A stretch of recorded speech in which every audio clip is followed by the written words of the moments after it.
They say even silence has a sound, cold, lonely, and filled with whispers from the past.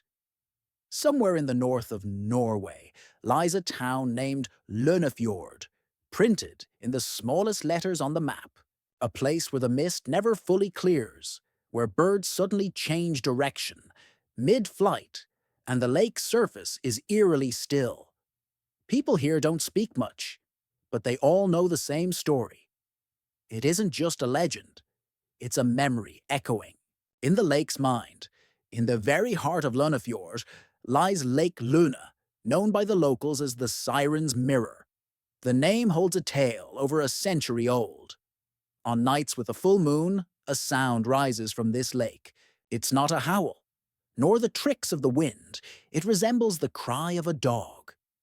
But the strange part is how deeply it settles into people's hearts, like a mourning song. Some even claim that when they first heard it, they were reminded of pets they had lost in childhood. There are many interpretations of where the sound comes from, but the most believed version is the tale of little Elise and her loyal companion, Alden.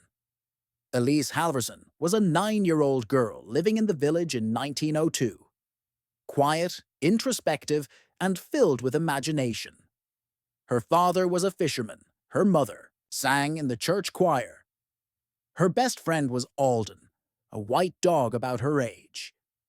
They grew up together, taking long walks in the forest and spending countless hours by the lake. One autumn day, Elise left home. She reportedly told her mother, "We're going to the lake, Alden and I."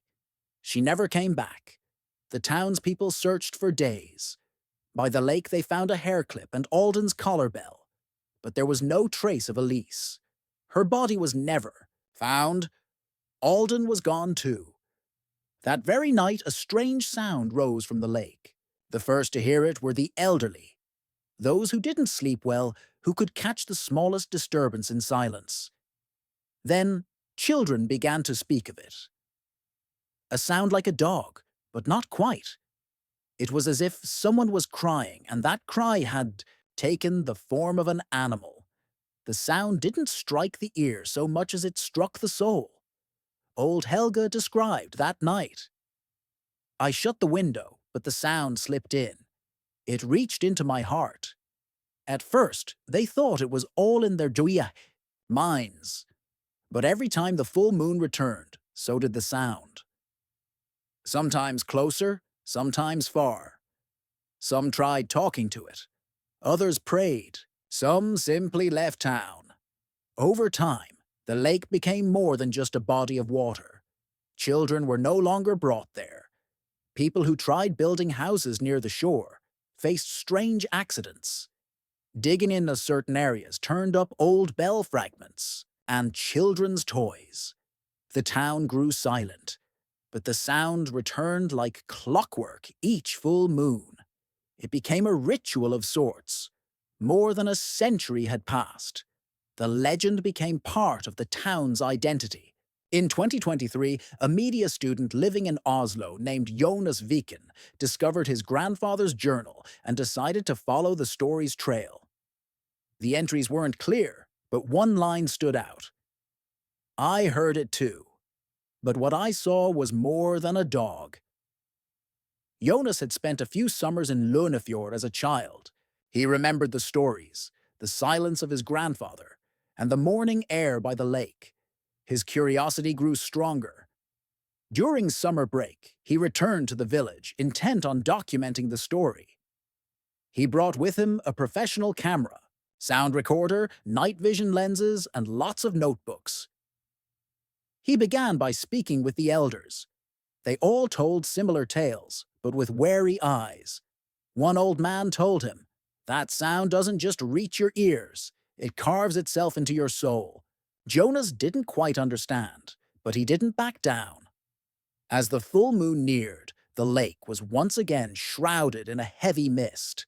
Jonas waited. The full moon night arrived. The sky was clear, but the air was cold. Jonas set up camp by the lake, mounted his camera on a tripod, activated the sound device, and waited. His eyes scanned the fog for movement. After midnight, the ear sound finally came. It began as a faint wail in the distance, then grew into a deep, sorrowful canine cry. Jonas focused on his equipment. The sound recorder nearly peaked. The mist became a curtain over the lens, and then a silhouette appeared on the shore, a pure white dog with luminous fur. It looked just like Alden. But the eyes, those eyes had a human gaze. Jonas, entranced, stepped forward. With each step, the mist thickened. The dog slowly approached the lake. When it stepped into the water, no ripples formed, as if the lake was taking it in.